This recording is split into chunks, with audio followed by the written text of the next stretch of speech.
Today I'm going to be talking about how everyone wants your results, but not your sacrifices. This video format's going to be heavily inspired by Joe Bartolozzi's philosophy channel and also Rhino as of recently. I've really enjoyed watching their content and I just kind of want to create something of my own of me just talking on a topic I'm really passionate about. I'm going to be really ass, I'm sorry. You're going to notice might be stuttering or I might not know what to exactly say, but I will get better and no better time to get outside your comfort zone than now. But yeah, going straight back into it, everyone wants your results, not your sacrifices. I think this is a topic I've kind of thought about more recently as I've kind of noticed as I've grown a little more. I wouldn't consider myself really successful by any stretch of the imagination. I'm just shy of hitting 500 subs. I'm at 499, so only plug for the video. Subscribe to my channel. I'm trying to hit 1,000 before the end of this year so I can be monetized. But I've noticed as I've grown a little bit, people are always more eager to be a part of my videos or want to film things with me, always being like, Chandler,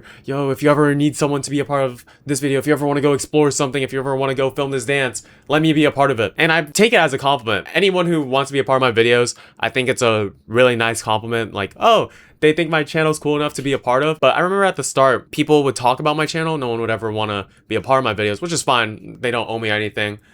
But as I've gone slightly bigger, people seem to place more value on me as an individual just because I have a bigger number attached to my name. And this is weird because my channel's not even big at all. Say I have 500 subs now. That is not big at all. I can only imagine how people would treat me if I had 10,000 subscribers, 100,000, even 1,000,000. I think it would be a world's different. I remember before I started doing YouTube, people would treat me with kindness, but they wouldn't ever include me in a lot of things. They wouldn't ever really go out of their way to talk to me. But once I started creating stuff, something people can watch and something people can actually talk about with their friends, that's when people start to place more value on me. And I guess to play devil's advocate, like, oh yeah, why would people place value on you if you're not really giving something to them? Why would I place value on someone who doesn't really contribute to my own life? Which is fair. I understand that. I could see that perspective from myself to another person. But it's kind of interesting the amount of value someone places on you just because you're posting yourself online and there's some views and numbers going behind it as well. There's a lot of sacrifices that go into creating this channel. I'm not creating any money. I'm investing a lot of money into this channel by buying this microphone, having a good PC setup, this camera right here, the lighting behind it. Small things you don't even really realize, but all play into the bigger picture, goes into this channel. And I have not made a single penny from this channel at all. The late nights of me editing alone on a laptop, me skipping out on hangouts with friends, me kind of getting outside my comfort zone since it doesn't feel natural talking to a camera. But since I've been doing it for a while, it feels more comforting than it is to talk to people now. Weirdly enough. There's a lot of sacrifices that go into making these type of videos. I wouldn't say this is the hardest job in the world by any means, but I will say it is harder to make it on social media than to have a 9-to-5. And there's always that debate online of, oh, is streaming harder than a 9-to-5? Is doing social media harder than doing a 9-to-5? I think being a successful influencer is harder than a 9-to-5.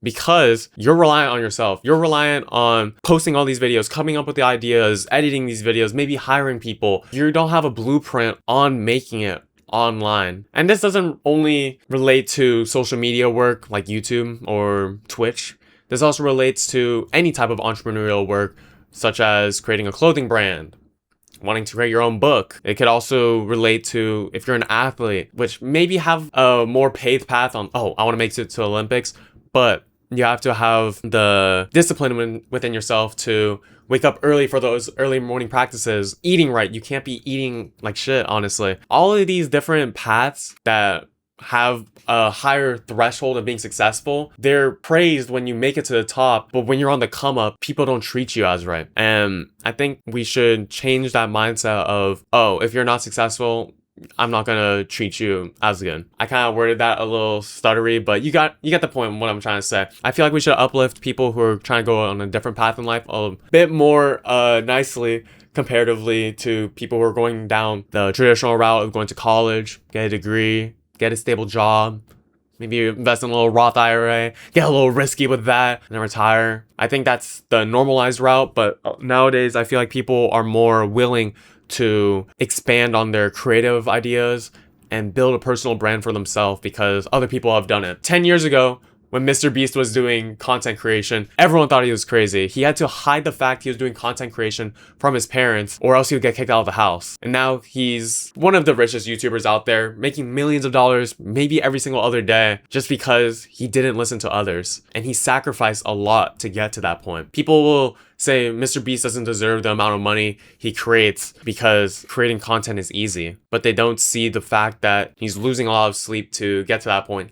He has to find the best talent in the world. He has to uphold his image just for him to create the best videos he wants to create. I feel like I'm kind of going on a side tangent a lot of just YouTube, but that's the thing I'm most well knowledgeable on. I honestly watch YouTube like it's a second job, to be honest. I probably log 30 to 40 hours every single week. Not only just me learning different YouTube tips and tricks, how should I style this thumbnail, how should I edit for retention, for pacing, but also just as a constant consumer, I feel like I kind of understand the game a little more, although I haven't necessarily made it. People celebrate the outcome, but not the years of invisible work. A lot of times on social media, you'll see people who are considered to be overnight successes. Some notable names could be Haskell or Yana. And if you guys don't know who they are, they're part of Streamer University, Kai-san at Streamer University. But they blew up more when they went to Streamer University. And it's not the fact that they went to Streamer University, but it's the fact that they created the baseline level of work and confidence within themselves from years and years of posting on TikTok and social media. And when they finally had that lucky break opportunity to show themselves to a bigger audience, they're able to capitalize on it and really make a name for themselves. But they get called an overnight success or lucky, or you don't deserve it because you didn't really put in hard work. It's so interesting on how people can be so quick to hate on people for seeing them be in a better position than them. I can tell when my friends actually support me and kind of fake support me. When my friends are excited to see a video of mine have done well, and they'll go out of their way to text me being like, hey, congrats on having 1,000 views on this video or 2,000 views. You're doing good. Keep up the good work. You're the man. That means the world to me. I don't expect that from all my friends. I try my best to do that for my friends as well, but people are busy. People have their own lives. They can't always constantly uplift each other is what I'm trying to say. But I can kind of tell when I have the fake friends. I wouldn't even call them friends since I kind of know where they stand within my life, but the people in my life that will constantly bring me down, saying things like, well, what are you going to do after this doesn't work out? I've heard that before. I feel like every single creative person I've heard that before. Or the classic, this isn't going to work out. You got to be realistic with yourself. I honestly don't really know what to say to those type of people. I used to let those comments kind of get to me, but I've had a kind of shift in my mindset towards those type of people where people are entitled to their own opinions. I'm not going to change it, but I have the type of perspective within myself now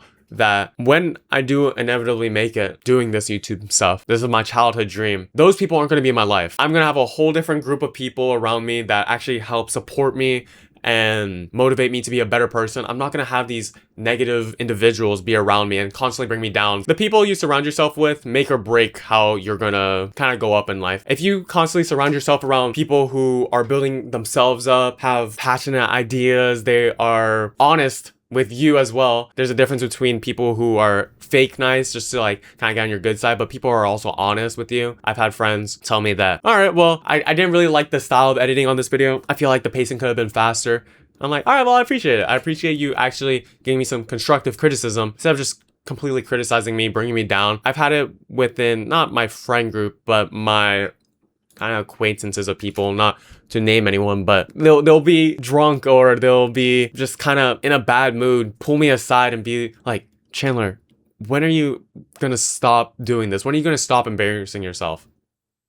I don't really know how to respond to that. I feel like those people are just kind of miserable in life. They have nothing to show for themselves. I have a few individuals that come straight to mind when I'm talking about this. That's why I'm kind of sounding a little negative about it. But they're bringing negativity towards me. And instead of showing straight negativity towards them, like retaliating, going after their looks or going after what they want to do in life, I just stopped talking to them. I think that's the more mature thing to do. I think that's something people should work on doing. People will show the rage bait image where, oh, I'm getting to him, so it's finally working. You're putting energy into being negative, even though kind of having a good back and forth. Don't do that. Focus on yourself. Cut them out. And when you finally do make it, they won't reap the rewards of you putting in all that like hard work. You get where I'm getting at? But yeah, this video is kind of going all over the place now. I'm kind of rambling a little bit. But if you guys enjoy this type of video, I don't know how I will honestly do. It's fine. I'm putting my opinion out in the world, and that's the whole point of it. Like, comment, subscribe to show some support for this video. I will probably make more videos like this. I had a lot of fun filming this. I think I got to work on actually staying on topic, but I think the things I talked about were on topic and also were relating to this topic. So stay true to yourself. Don't let any other people's opinions change your perspective on yourself.